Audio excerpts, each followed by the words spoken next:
Have you ever walked into a room and felt invisible? Like you were there physically, but somehow nobody really noticed you? Have you ever tried to speak in a group only to feel like your words landed with zero weight? Have you ever liked someone, tried to make a good impression, and still felt like you just didn't stand out? If that hits a nerve, then this video is for you.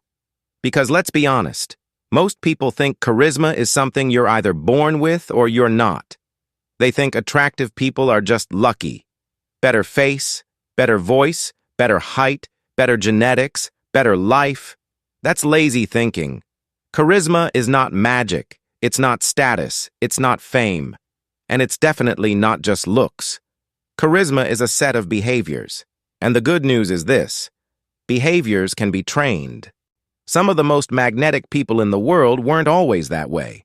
They built it. They sharpened it. They learned how to carry themselves in a way that made people pay attention. That means you can too.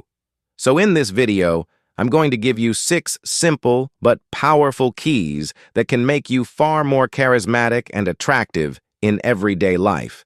Not fake attractive, not manipulative attractive, real attractive. The kind that makes people trust you, respect you, remember you, and feel your presence. Let's get into it. The first key is this: master your emotions. This is where most people lose all their power. The second pressure hits, they crumble. The second something feels awkward, they panic. The second the room gets tense, they start acting weird. And look, I get it. We all feel stress. We all get nervous. We all have moments when we don't know what to do. But here's the point. Charismatic people are not the people who never feel pressure. They're the people who don't let pressure control their behavior. That's different. Imagine being stuck in an elevator with 3 other people. Everybody starts freaking out. One person is complaining, another is breathing too fast, someone else is already imagining the worst. But then there's you. You stay calm, you breathe. You say, "Relax, we're going to be okay. Let's think clearly." Now let me ask you something.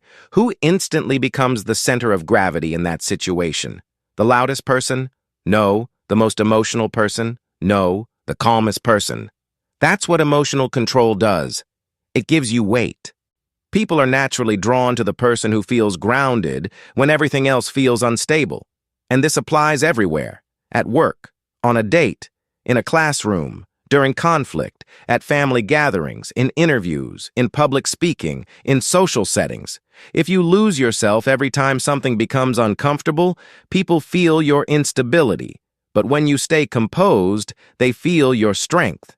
That doesn't mean becoming cold. It doesn't mean becoming robotic. It means having enough control over yourself that your emotions don't embarrass your purpose. That's charisma. Start practicing small moments of control. When you feel nervous, slow your breathing. When someone tries to provoke you, don't react instantly. When a conversation gets awkward, don't rush to fill the silence. When something goes wrong, don't melt down. You pause, observe, respond. Not everything deserves your panic. And the truth is, the person who can manage their emotions will always look more attractive than the person who can't manage themselves. The second key is this: have a mission. This is where a lot of people sabotage themselves without realizing it. They want attention. They want admiration. They want people to find them interesting. They want to be desired. But they have no direction, no mission, no purpose, no obsession, no meaningful work, no bigger aim. And that is a problem, because charisma is amplified when your life is moving somewhere. People can feel when someone has momentum. They can feel when someone wakes up with intention. They can feel when someone is building something, chasing something, becoming something. And no, your mission doesn't have to be glamorous. You don't need to be a millionaire. You don't need to be famous. You don't need to own a company, but you do need something that matters to you: a craft, a goal, a business, a discipline, a dream, a skill you're developing, a future you're fighting for. Because when someone asks you, "So what are you into?" and you have nothing real to say, that emptiness shows. But when you're genuinely committed to something, your energy changes. You speak differently, you stand differently, you move differently, you become more compelling because your life has structure. A person with a mission doesn't need to beg for attention. Their direction creates intrigue. And let's be brutally honest here. A lot of people say they want a charismatic presence. But what they really want is instant validation without doing the inner work of becoming substantial. That's not how this works. Attraction is deeper than appearance. People are drawn to substance, to drive, to focus, to ambition, to someone who clearly has standards for their own life. So ask yourself, what am I building? What am I improving? What am I waking up for?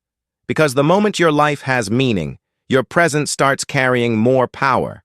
The third key is this: be a little mysterious. Now don't misunderstand this. I'm not talking about acting cold. I'm not talking about pretending to be emotionally unavailable. I'm not talking about playing games. I'm talking about restraint. Too many people talk too much, too fast, to everyone. They explain everything. They reveal everything. They overshare constantly. And they narrate their entire life like they're in a documentary. And then they wonder why nobody is intrigued by them.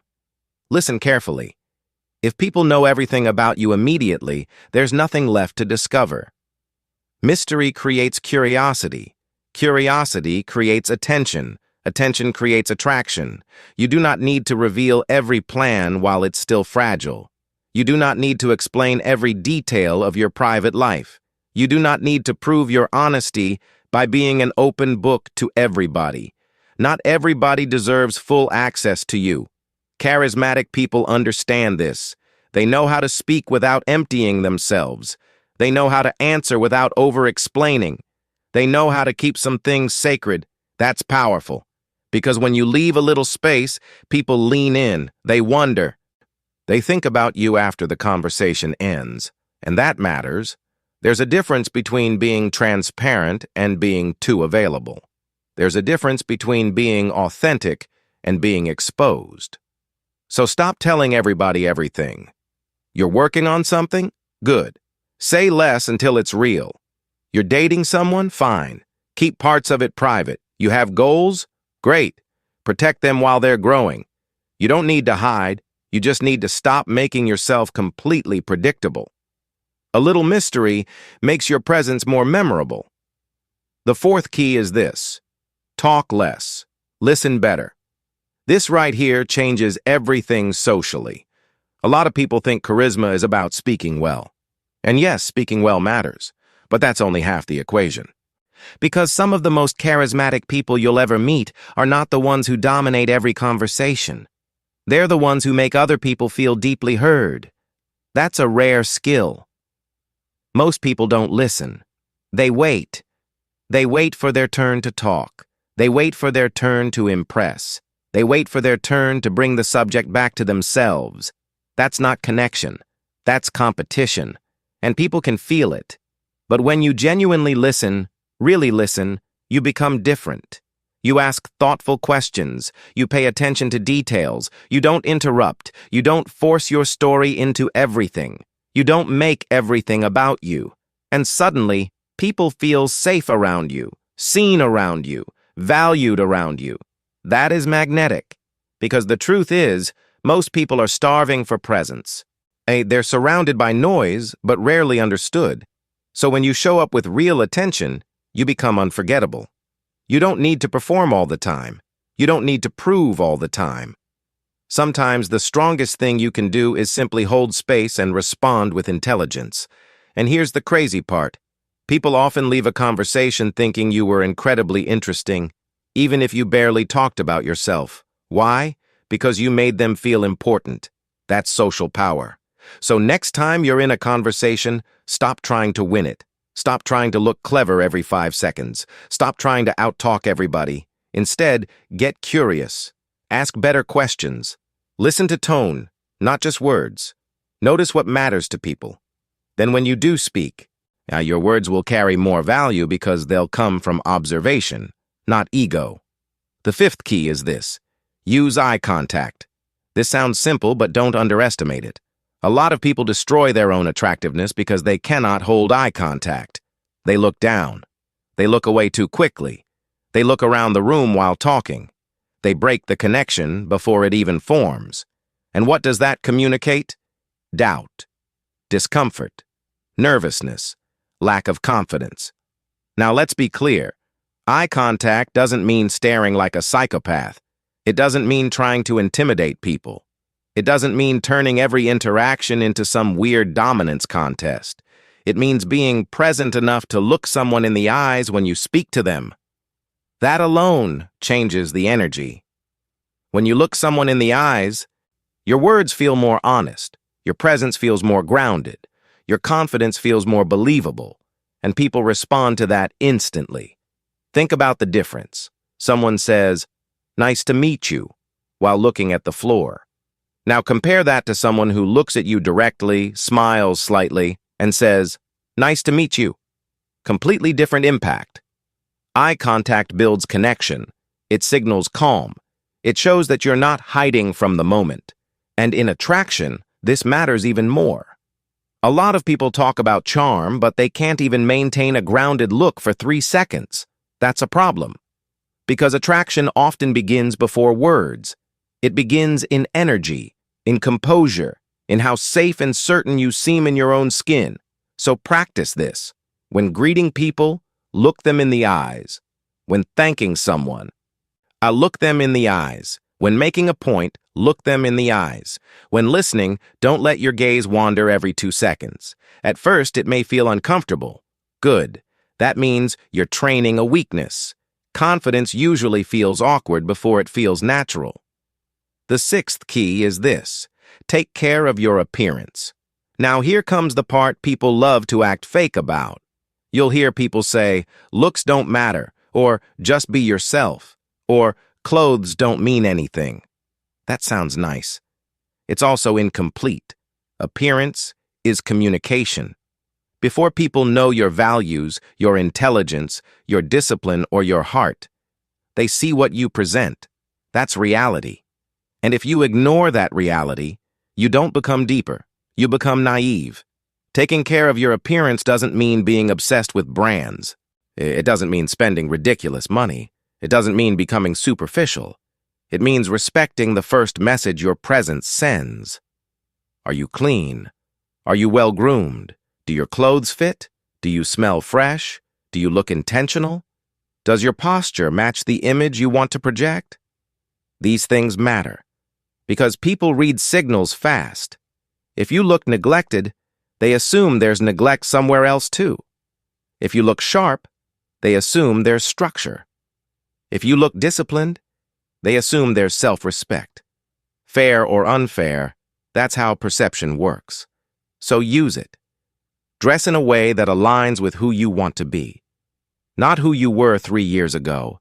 Not who your insecurities say you are, who you are becoming. If you want to be taken seriously, look serious. If you want to appear polished, become polished. And if you want to feel more attractive, start by looking like someone who values themselves. And yes, your body matters too. Sleep matters. Hydration matters. Fitness matters. Posture matters. Skincare matters. The way you walk matters. You don't need perfection. You need intention. There is something deeply attractive about a person who clearly takes care of themselves without needing applause for it. That communicates self-respect. And self-respect is attractive. So let's bring all of this together.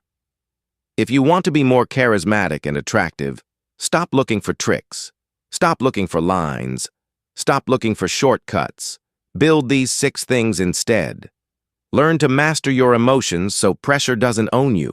Find a mission so your life has direction. Keep a little mystery so people have something to discover. So talk less and listen better so people feel seen in your presence. Use eye contact so your confidence becomes visible. And take care of your appearance so your outside reflects your standards. That's it. Simple. Not easy, but simple. And here's the truth most people don't want to hear. You do not become charismatic by asking people to notice you. You become charismatic by becoming someone worth noticing. That's the shift. And the beautiful part is that none of this requires you to become fake. You don't need to imitate somebody else's personality. You don't need to be louder. You don't need to become the most extroverted person in every room. You just need to become more solid, more intentional, more aware, more in control. Because real charisma is not noise. It's presence. It's the ability to walk into a room and bring energy without forcing it, to speak and have people listen, to stay calm when others lose themselves, to make others feel important without begging for approval, to carry yourself in a way that says, I know who I am, and I don't need to perform for validation. That is attractive. So start practicing today, not tomorrow, not next month. Today, pick one key, just one, and apply it in your next interaction. Maybe today you practice better eye contact. Maybe today you say less and listen more. Maybe today you stop over-explaining yourself. Maybe today you finally clean up your appearance and dress with intention. Maybe today you decide to take your mission seriously. Start small, but start. Because the version of you that feels invisible, that version does not disappear by accident. It disappears when you build someone stronger in its place. And trust me, people will feel the difference. Not because you demanded attention, but because your presence will finally speak before you do.